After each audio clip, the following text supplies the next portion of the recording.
Mtazamaji, niko kwenye kijiji cha Juruligwa hapa, lakini niko na mwenyekiti wa kijiji hiki na tumekuja hapa kwenye shule ambayo inapatikana kwenye kijiji chake. Mwenyekiti, kwa faida ya mtazamaji, jitambulishe. Mimi naitwa mwenyekiti Daudi Dastan, mwenyekiti wa kijiji hiki ambapo nipo Juruligwa, nipo shuleni Juruligwa. Tumeletwa na mwenyekiti wa kijiji jirani yako hapa kwa sababu tangu umechaguliwa mimi nilikuwa sijawahi kukuona kabisa, lakini ameweza kuhakikisha tunakupata na tayari tumefika kwenye kijiji chako na sasa tupo hapa shuleni kwako. Wewe kwenye upande wa madarasa ya hapa kwako, hali ikoje? Kwa kweli upande wa madarasa, kwanza ofisi ya mwalimu mkuu imechakaa, haina motisho ya kuwa ya ofisi ya mwalimu mkuu.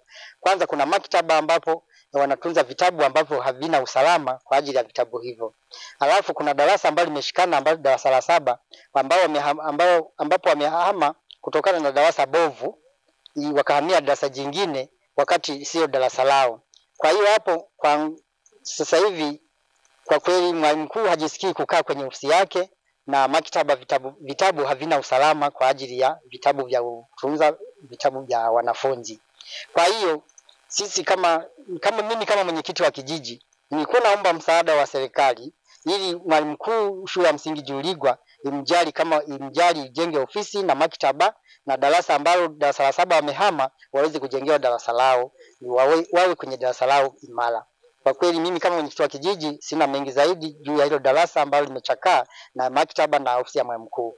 Asanteni. Na pengine unaweza kuwa na kumbukumbu labda ni kwa muda gani hamjapata mradi wa madarasa hapa shuleni kwenu? Kwa kweli kumbukumbu ambapo mradi wa madarasa haupo kwanza.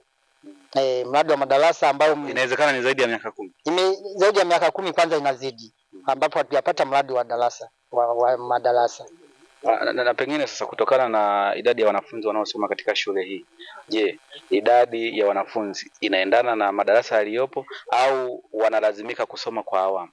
Kwa kweli idadi ya madarasa hayatoshi kwa sababu darasa moja darasa la 7 wameamua kuhama darasa ambapo wamehamia darasa jingine, kwa sababu darasa likishahamia darasa jingine maana yake kuna upungufu wa madarasa, ambapo darasa la 7 limeamua kuhama likaingia darasa jingine kwa ajili ya upungufu wa madarasa.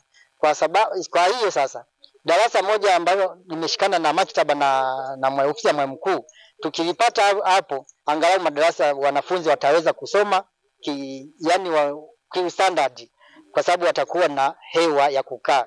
Wakikaa wamerundikana hapo, kwa kweli wanafunzi hawezi wakasoma hata vizuri.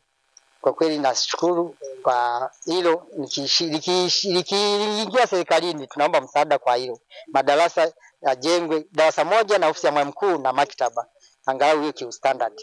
Na pengine madarasa yaliyopo yapo kwenye kiwango kizuri ama ni madarasa yale ya kizamani ya miaka hiyo ya 70?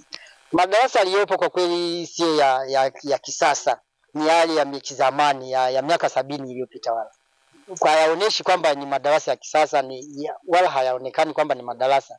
Hata ukiangalia Juruligwa imechakaa, kwa sababu ukiangalinganisha na madarasa mengine ambayo ni yako mjini au mengine ambayo yamejengwa ya kisasa, hayalingani sana. Sasa hivi haya madarasa hata ukipiga picha haya ukiyaonesha kwenye TV unaweza kuona kwamba haya madarasa ni ya miaka ya zamani kabisa, hayako kwenye kiwango cha kisasa.